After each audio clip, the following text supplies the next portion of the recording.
ত্রিকোণমিতিতে আমরা অনেকেই সাইন কস টেন থিটার সূত্রগুলো বারবার গুলিয়ে ফেলি, তাই না?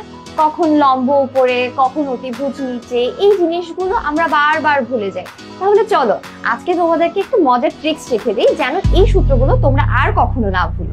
সাইন থিটার ক্ষেত্রে আমরা প্রথমে একটি সমকোণী ত্রিভুজের উপরে এস আঁকার চেষ্টা করব।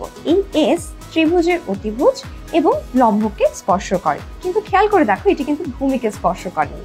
তাই আমাদের সূত্রের মধ্যে লম্ব এবং অতিভুজ থাকবে কিন্তু ভূমি থাকবে না। এখন প্রশ্নটা হলো কোনটা উপরে বসবে এবং কোনটা নিচে বসবে, তাই না?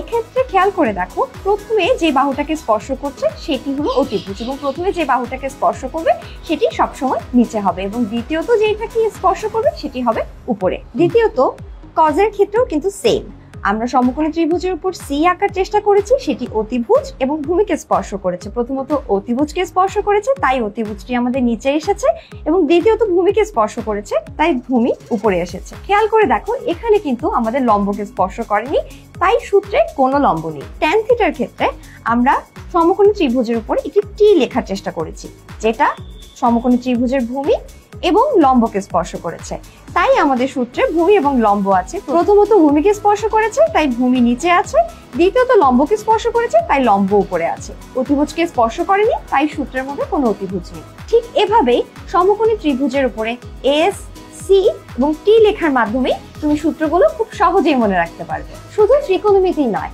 তোমার ক্লাসে গণিত বইয়ের সকল টপিকের বেসিক ক্লিয়ার করো ফ্রি কোর্সে ভর্তি হওয়ার মাধ্যমে। ভর্তি হওয়ার লিংক কমেন্টে।